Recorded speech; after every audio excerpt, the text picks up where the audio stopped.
تعنا بلنا زخبركم من زخبركن انت ملكتي اقدستن وانا معبالسات حدنا لكم قريبنا لنا نمدلاتنا لايك شير ني channel ادما سبسكرايب بمغبار بيتسب كتكونوا اينا نعدمكم زلنا حزنا بزرزروم كنبل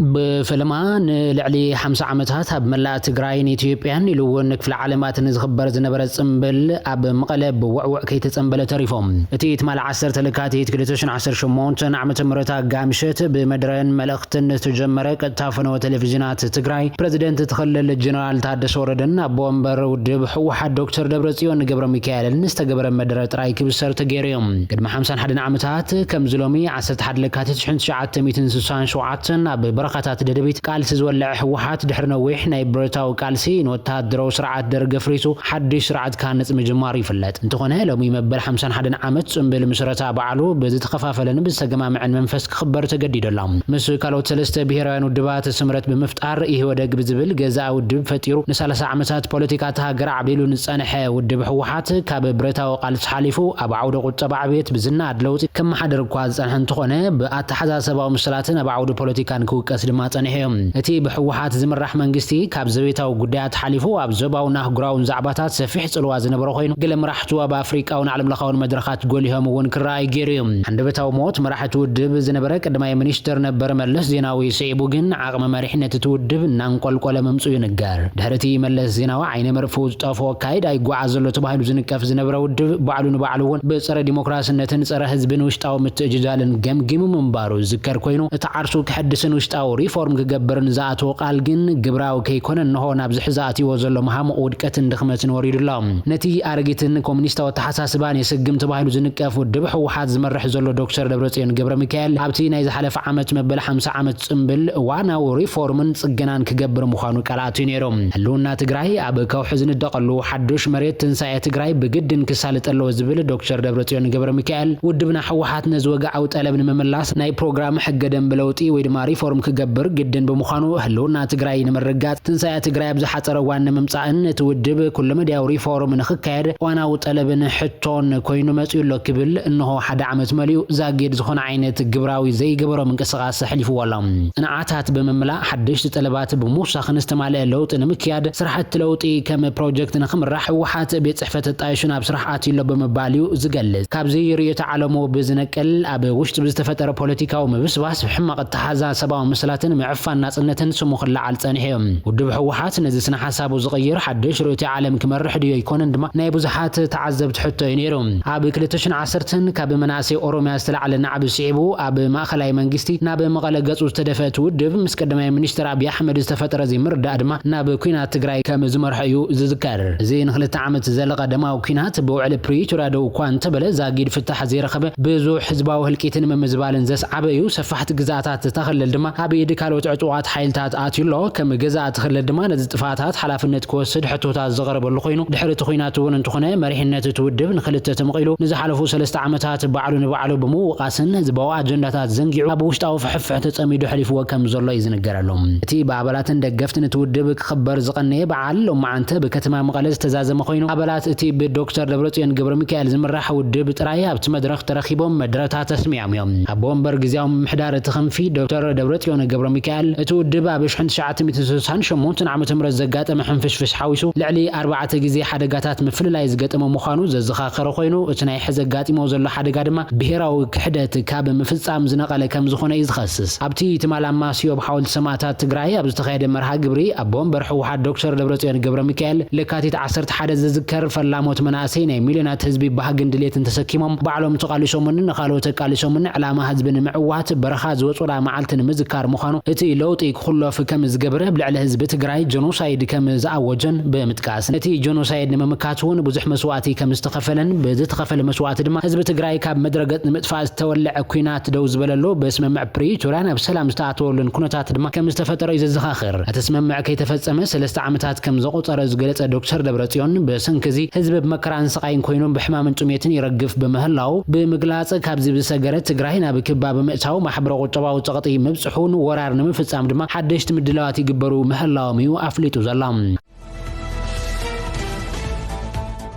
ኣብቲ ዝሓለፈ ዓመት ዝተኸብረ ጽምብል ዶክተር ደብረጽዮን ህልውና ህዝቢ ትግራይ ንምሓስ ቃል ዝኣተወ ኮይኑ ነፍሲ ወከፍ ወለዶ ከምኡ ናይ ምግባር ሓላፍነት ከም ዘለዎም ብምግላጽ ሓድሽ ወለዶ ህልውና ህዝቢ ትግራይ ከም ትሕሉፍ ህልውና ህዝቢ ከረጋግጽ ኣለዎ ይኹን እምበር ነዚ ሓደጋ ሰጊሩ ህልውና ትግራይ ኣብ ከውሒ ዝንደቐሉ ሓድሽ ትንሳኤ ትግራይና ክሳለጥ ኣለዎ ብምባል ብዘመናዊ ቴክኖሎጂን ሳይንስን ዝምራሕ ለውጢ ክመጽእ ይጸውዕ ነይሮም ይኹን እምበር ልክዕ ከም ዝሎም ዓመት ዝተዘረበ ለውጥን ብሩህ ተስፋን ቂሂሙ ንዝመጸና ዘሎ ወራር ንምምካት ንዳሎ ክብል ድማ ተሰሚዑሎም ብፍላይ ምምላስ ተመዛበልትን ምርጋጽ ግዛታዊ ሓድነት ትግራይን አልዒሉ ዝተዛረበ ኮይኑ ነቲ ዝፈረሞ ስምምዕ እሙን ኮይኑ ክትግብር ጻውዒ ተቕሪቡ እዮም መንግስቲ ኢትዮጵያ ብወገኑ ብዝተፈላለዩ ሰበስልጣናቱ ነቢሉ ከም ዝብሎ ውዕል ፕሪቶሪያ ዝዕንቅፍ ዘሎ ብሰንኪ ሕወሓትን መራሕቱን ክብል ክኸስስ ተሰሚዑ ነይሮም ኣፈላላዮም ብሰላማዊ መንገዲ ክፈትሑን ዕርቂ ከውርዱን ስነ ምግባር ዝተፈራረሙ ክልቲኦም መሪሕነት መዓልቲ ጽምብል ትውድብ ሓቢሮም ከኽብሩ ይትረፍ እቲ ብኣይተ ጌታቸው ረዳ ዝምራሕ ማእኸላይ ኮሚቴ ስምረት ዝብል ውዳበ ብምስራት አንጻር እቲ መቐለ ዘሎ ሕወሓት ተሰሊፎም ኣለዎም ሓቢሮም ከኽብሩ ይከኣሉን ጥራይ ዘይኮነስ በብወገኖም ኣብ ዘውፅዎም መግለጽታት ኮነ ዘስምዕዎም መደረታት ነጥቢ ከቕፅሩ ምክሳሶም ቀፂሎም ኣሎም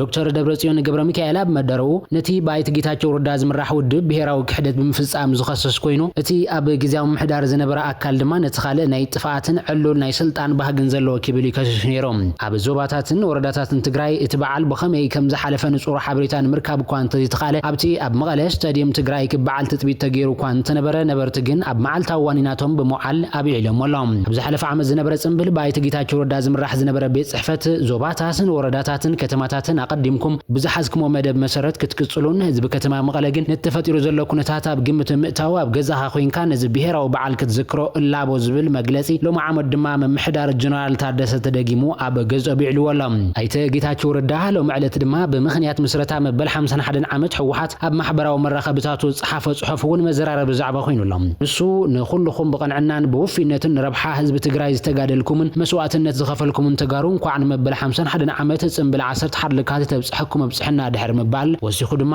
ቀጻሊ ዓመት ነጋደ ኹናት ተኣልዮም ብሰላምን ብህዝባዊ መንፈስን ከም እንኽብሮ ዘለን ተስፋ ክገልጽ ደሊ ክብርን መጎስን ኣብ መትከሎም ጸኒዖም ንዝሓለፉ ስዋዕትና እንትብል ሓሳቡ ንተኸታተልቱ የሕሊፉ ዘሎም ካብቲ ዝወሃብ ዘሎ ግብረ መልስታት ምግንዛብ ከም ዝከኣል ድማ ሕወሓት ኣብ ቀነ በዓል ለካቲት 11 ህዝቢ ከላዓልን ስጉምትታት ክወስድን ከም ዝረኣይ እውን ተዓዘብቲ የዘረድኦም እዚ ቀነዚ መበል 51 ዓመት ምምስራት ውድብ ሕወሓት ኣብ ልዕሊ ምዃኑ እቲ ምስ ህግደፍ ተፈጢሩ ዘሎ ጽምዲ ድማ ካልእ ኩናት ንምኽፋት ዝግበር ፕሮፓጋንዳታትን ጥንቅን ራዕደን ፈጢሩ ምህላውት ሓበሬታ ይዘረዳ ብፍላይ ድማ ምስ መበል 45 ዓመት ኮነ መበል 40 ዓመት ጽምብላት እንትንጻጸር ኣዝዩ ብዝተኸፋፈለን ስጋኣት ብዘንጽላልዎን ኩነታት ዝተባዕለ ኮይኑ እቲ ክሳብ 60,000 ሰባት ናይ ምትሓዝ ዓቕሚ ዘለዎ ስታድየም እውን ብሳዕርን ድርቋን ተመሊኡ ተራእየ እንተኾነ ኣብዚ ዝዓበየ በዓል ህዝቢ ንዘይምርካቡ ምኽንያት ድጋፍ ነበርቲ መቐለ ምስኣን ይኹን ስጋኣት ስለ ዝተሰምዖም ዛጊድ ንምፍላጥ ይተኻለን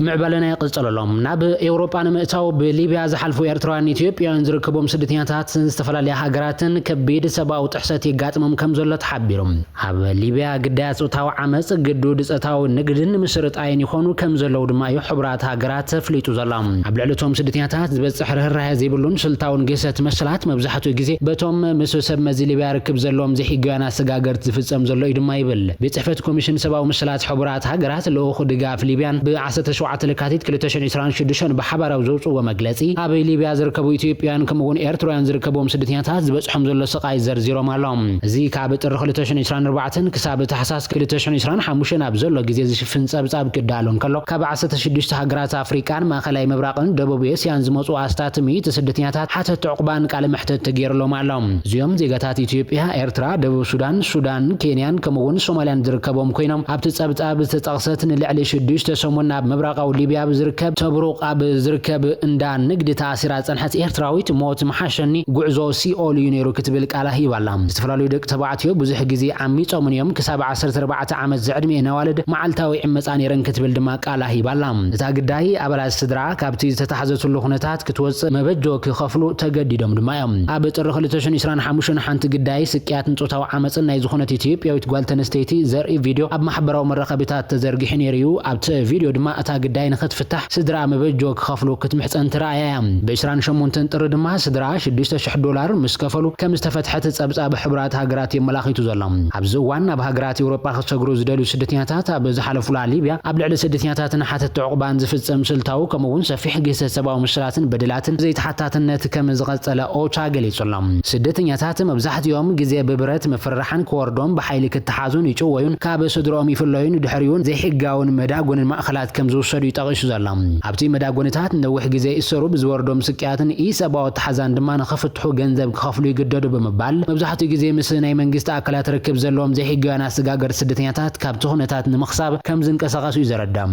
እዚኦም ነቶም ስደተኛታት ናብ ግዱድ ጾታዊ ንግዲ ግዱድ ዕዮን ናይ ገዛ ግልያነትን ከም ዘቃልዑም ይሓቢሩ ዘሎም ካልኦት ድማ ጾታ መሰረት ዝገበረ መጥቃዕቲ ምስርጣይን ምዝመዛን ከም ዝወርዶም ኣመልኪቱሎም ሓንቲ ያቀዲማ ግዳይ ምኽንሻ ብኮይና ጸንሐት ኤርትራዊ ስደተኛ ንሳን መሓዛን ከም ዝተዓመጻ ገሊጻ ታ መሓዛ ከቢድ ምፍሳስ ደም ስለ ዘጋጥማ ግን ከም ዝሞተት ያተረዳ ላዕለዋይ ኮሚሽነር ሰብኣዊ ምስላት ሕብራት ሃገራት ቮልከር ተርክ ዞም ግዳያት ዝሓልፍዎ ዘለው ስቃይ ነትና ወሰኸ ዝኸይድ ዘለው ስስዕ ነጋዶን ካብቲ ስርዓት ምዝመዛ ዝርብሑ ዘለውን ኩነታት ንምግላጽ ቃላት ከም ዝሓጽሮ እዩ ሓቢሩ ዘሎም ኣብ ቀረባ እዋን ወሊድ ተባሂሉ ዝፍለጥ ተወልደ ጎይቶም መራሒ ናይቲ ሓደ ብልዕሊ ስደተኛታት ብዙሕ ግፍዕታት ዝፈጸመ ጉጅለ ኣሰጋገርቲ ምዃኑ ኣኽበርቲ ሕጊ ኔዘርላንድስ ክገልጹን ከሎም እቲ ምስቃይ ሜላታት ድማ ምህራም መቀጻል ዝመኸኸ ጎማ ድማ ብሕቆም ምንጥብጣብን ብተሪር ገመድ ተኣሲሮም ኣብ ገረብ ምንጥልጣልን ኤሌክትሪክ ምትሓዝን ኣብ ሓደ ገዛ ኣሽሓት ብሓባር ኣሲርካ ውሑድ ምግቢ ብምሃብ ከም ዝጠሚ ምግባርን ከም ዘጠቃለል እቲ ሰነድ ኣረጋጊጹሎም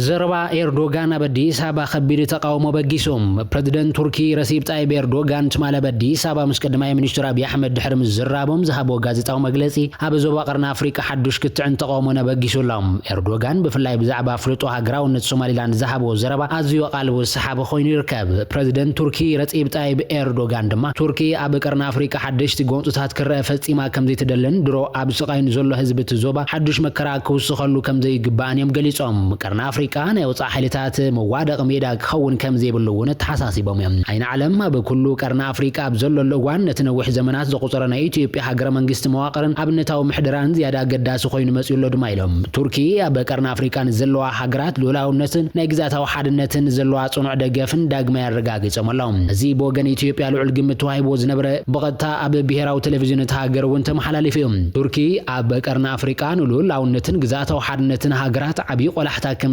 ፕሬዝዳንት ኤርዶጋን ገሊጾም እዮም ወሲኹም ድማ እስራኤል ሶማሊላንድ ኣፍልጦ መሃባ ንሶማሊላንድ ይኹን ቀርና አፍሪካ ዝመጽእ ረብሓ የብሉን ብምባል ነቲ እስራኤል ኣብ መወዳእታ ወርሒ ታሕሳስ ዝወሰደቶ ስጉምቲ ነቒፎም እዮም እዚ ኢቡ ሶማሊላንድ ዘረባ ኤርዶጋን ብትሪ ዝኹንን መግለጺ ዘውፀት ኮይናት መግለጺ ድማ ኤርዶጋን ኣብ ጉዳይ ሉዓላውነት ሶማሊላንድ ጣልቃ ከኣትው ከም ዘይግባእ ዝተሓሳስብ እዮም ኢትዮጵያ ኣብ መንጎ ክልተ ምርጫታት ዝተቐርቀረት ኮይና ዝኹነታት እዚ ንኢትዮጵያ ኣብ ከቢድ ዲፕሎማስያዊ መድረኻት ዘእትዋ ኮይኑ መንግስቲ ኢትዮጵያ ካብተን ክልተ ሓያላት ሃገራት እስራኤልን ቱርክን ሓድያን ክመርጽ ዝግደደሉ ወሳነ እዋን በፂሑ ከም ዘለውን ተዓዘብቲ የረድኦም ዝኸበርኩምን ዝኸበርክንን ተመልከትና ነሰዓት ሒዝናልኩም ዝነበርና ሓበሬታታት እቶም ክትከታተልዎም ጽናሕኹም ይመስሉ ነይሮም ኣብ ዝቕጽል ብሓደሽቲ ምዕባለታት ንራኸብ ክኸውን ሰሰናይ ድምንኤልኩም